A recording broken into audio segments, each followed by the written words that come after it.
space for the light of the Rav and Karen to shine after they leave this physical world from at least the time of creation. And I always have this argument in my mind, is there any really need to go to any of the tzaddikim once you've been here by the Rav and Karen? And isn't it better to just spend a few hours by the Rav and Karen? And I don't know that I have a good answer one way or the other, but what I do want to awaken within all of us is an appreciation for the merit that we have to be here, for the merit that we have to be connected to the Rav and Karen.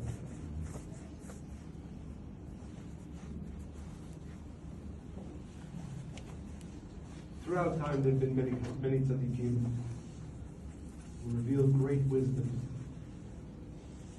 but there are only a few that the Creator chose, and that's the only way it can be understood, to change in very significant ways the path of wisdom.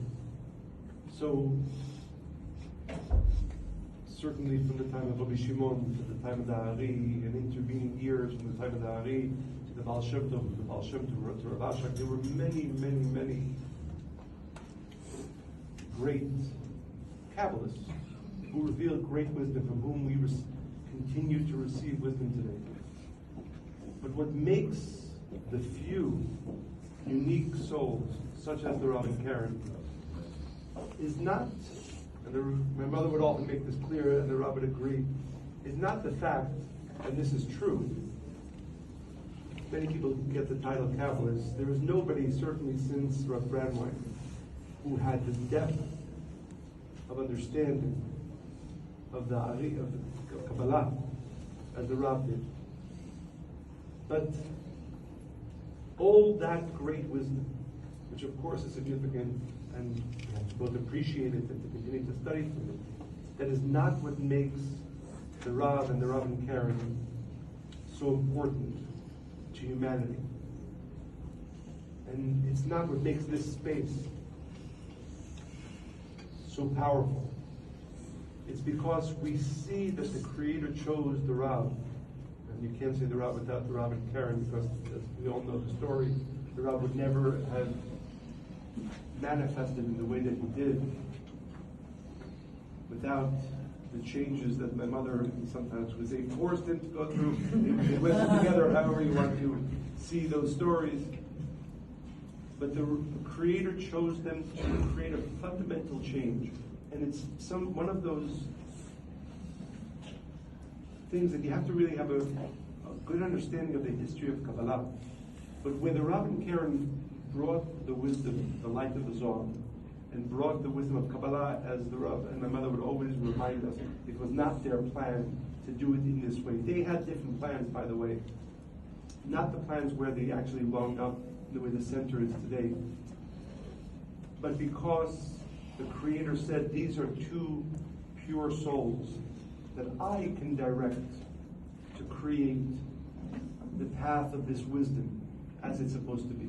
And I hope I'm being clear, because it's very different. Again, as I said, even today, I'm sure there's many people who teach wisdom, teach Kabbalah, and throughout history.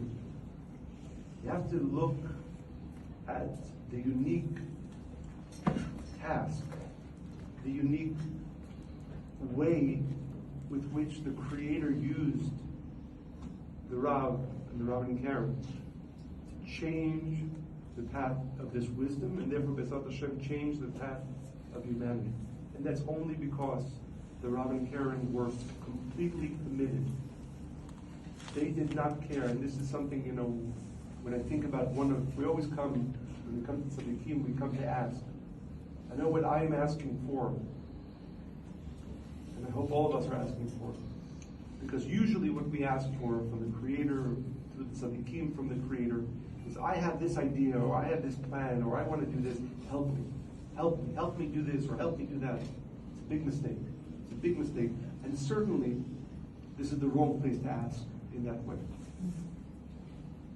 With the Rav and Karen, amongst their unique gifts in this world, is the gift to be what the Creator wants us to be. Not what we want to be with the assistance of the light of the Creator. And there's those are two very, very different things.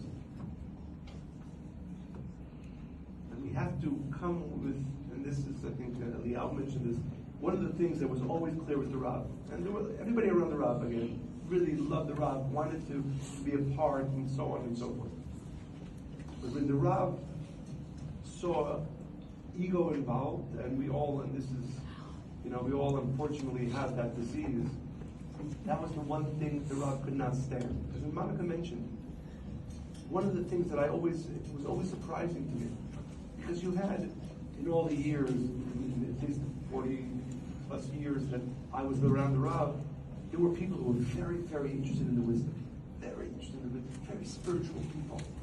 And then there were the less spiritual people, less interested in the wisdom, but willing to do crazy things to bring the work of the Rav Karen into the world. And it was always very clear that it was that second group that the Rav